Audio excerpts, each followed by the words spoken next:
What up, everybody? Happy New Year. I hope all is well.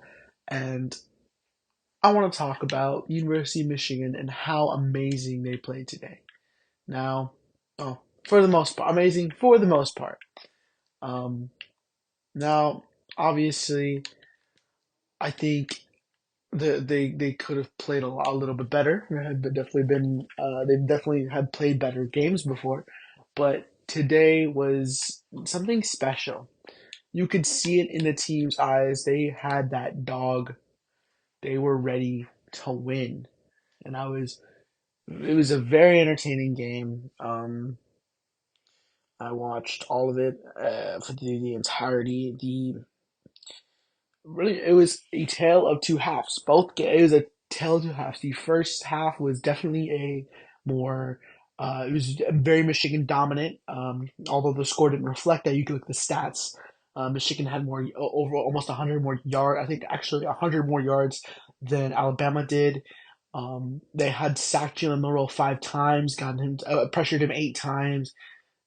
He dropped back like 16 times. It was a lot of good stats. Michigan's defense looked amazing, um, but a couple costly mistakes like muffing the punt by Samaj Morgan's muffing of the punt, the long snapper messing up the kick. Basically, a lot of things on special teams, which I mean, in hindsight, really realistically shouldn't be that big of a deal, but it was. Um, so obviously, those types of things happen. So you would think, oh, continuing into the rest of the year, they're gonna do a lot of big things. Well, or going back into the rest of the game, excuse me. Um, so second half was definitely a complete switch up. Alabama kind of turned on the Jets, and Michigan was kind of playing catch up the entire game. Now the thing with Alabama is a little different compared to it. They kind of the thing with Alabama is they could not figure out Jalen Milroe. They made the good second half adjustments. He didn't get sacked as much. He only got sacked one more time. The pressure was still there, but they were able to go away, and the offense just sputtered completely. Not taking it. The defense still played decent, but the offense could not do anything. So that was very frustrating as a fan, but very interesting if you're University of Washington. Obviously, their opponents going into next week in Houston. So I mean, the Rose Bowl is obviously so we now Michigan down 7. Uh, Alabama scores one more time. Michigan down 7 with about 2 minutes to go, and Alabama is able to, or Michigan is able to march down the field. JJ McCarthy plays the best football I think of his entire career. He looked elite there on that final drive, and the defense just looked immaculate. Getting the quick 3-and-out to force Bama to punt. Now, for some reason, we did not have Samaj Morgan on the back receiving the ball. Some other guy, I don't know his name, was not able to catch the ball. Muffed it again. Was able to pick it up, but got tackled on the 1 yard line, which prevented Michigan from marching down the field and winning it in overtime or winning it in regulation. So we led to overtime, leading to the University of Michigan. Um, oh, Bama winning the coin toss, getting Michigan right back on the field, and Michigan was able to win after a second run by Blake Corum that made him look like vintage Barry Sanders. I mean, he looked elite. He looked like the ghost. I guess he's not dead, but Barry Sanders' talent just kind of whooshed into the body of Blake Corum and kind of embodied him. He was moving around and everything. He looked amazing. They could not tackle Blake Corum. Blake Corum in the first half looked great in the first half, and in the second, and it did not look particularly great in the second half. The Michigan running game was could not get anything going in the second half, but they did in overtime. Blake Corum it just, ooh, they killed it. Now, Bama's possession in overtime, they could not get anything going, and then they threw it to Burton, who ended up catching it. They ended up getting down to like the goal line. I think they got did he get? I think they tackled for loss. Then Milrow threw it to Burton.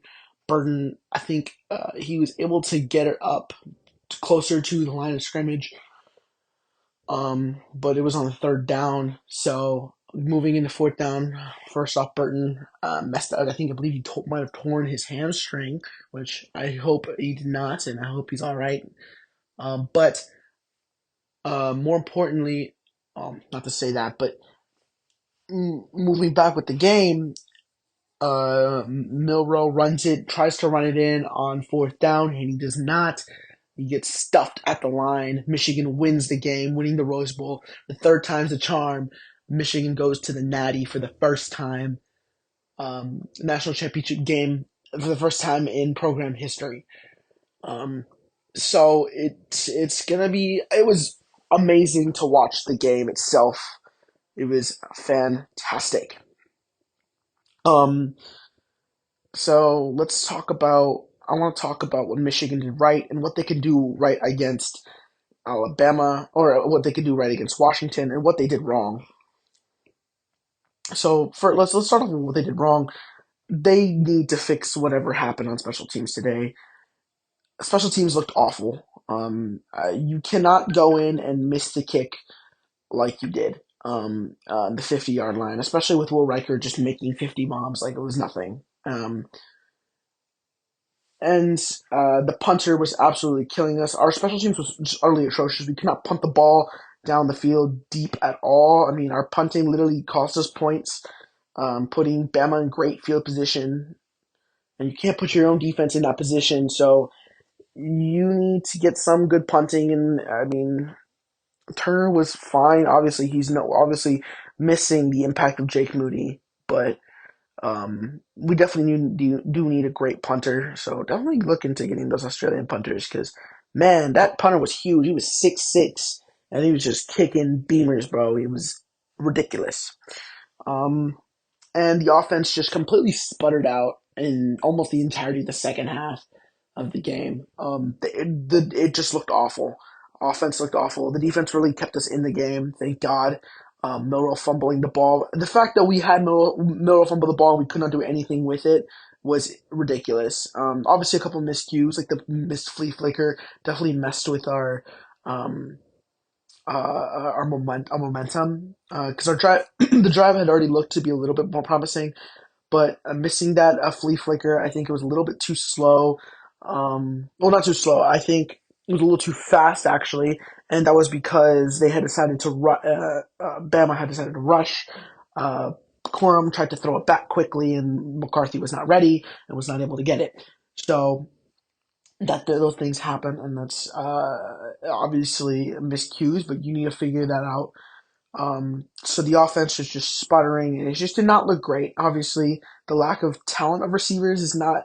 I mean, is for a team like Michigan, we can get away with it because we still have the two best running backs in the game and in college football, and we also have one of the better tight ends in the nation. Um, but obviously, I mean, no, we can get away with having like decent enough receivers. I think Samaj Morgan played very well, and so did Roman Wilson and Cornelius Johnson with a nice clutch catch. Um, in I think the second quarter of the game. But yeah, it just so we cannot have the offense just sputter out like that. Sherrone Moore needs to figure that out. I don't know what he has to do, but he needs to figure that out. Now what we did right, the defense played fantastic. We were able to pressure Milrow early, and the fact that we were able to stop a mobile QB like that, um, from basically killing us. But like we immobilized him. He probably would have killed us with it just using his legs. The couple plays that he was able to get out, um, really hindered us and kind of put us in bad positions. But the defense was able to um, do something. And that's I think that the fact that we have so many defensive line players, Chris Jenkins, McGregor, Mason Graham, all played their butts off. They all played fantastic. Mikey Sainristil played an amazing game. Um, and definitely outdueled the receivers, and more specifically Colin McKinstry, who played an okay game. But the fact this was your last game, he didn't play a fantastic game, especially against JJ McCarthy, who has been um, uh, scrutinized for not being able to throw the long ball, specifically because he's been hurt since the Penn State game. Um, no, he did. Now, speaking of, he did get. I think he tweaked up his ankle a little bit on the reverse to from the Donovan Edwards received the pass, threw it back to JJ. JJ caught it. Dallas Turner landed on him as he threw it deep to Roman Wilson. Um, but that was just. I mean, you gotta. The thing with that, I think JJ, I think hopefully he's fine. I don't think anything's wrong with him at the moment. He played fine the rest of the game, and he was still able to make the clutch plays that he needed to do, especially on the last drive where he was able to run it when he needed to, throw it when he needed to, make the right read. He just, he played well, that last couple minutes. In the 4 3 minute 2 minute offense, the Michigan plays ridiculous. Um, so we need to figure that out, especially against a team like Washington, who has who's high scoring. Now the thing with Washington, especially now since they lost Dylan Johnson, I don't know if he's completely hurt, but he got carted off at the end of the game. He got to get helped off the stadium, and he got carted off. So it looks, I mean, he might not play next week, which obviously sucks for Washington, but Michigan capitalized on it, meaning that as a team that doesn't run the ball already that much, aka Washington, you're gonna have to one throw as much pressure as you can. If you can shut down Michael Penix from throwing the ball, because he's not gonna be able to kill you on your legs like Jalen Murrow is. If you can stop Michael Penix, I think you can. I think that kills the entire team because you're gonna have your hands filled with teams like with players like Roma Dunze and McMillan and Polk. It's it's gonna be an interesting game for sure, and their defense is good. They have a very good defense. I think they did lose one of their starting corners for a little bit of the game towards the end there. Um, obviously talking about Washington. Um, so it's gonna be an interesting game. In Houston, I'm very excited for it. So yeah, I think that's it. Go blue. And I will definitely come back and we'll talk about this next week. And as we get closer to the game itself, have a happy new year. I hope I actually edit this and make this into a YouTube video because I do want to talk. I do want to spread this out. So yeah.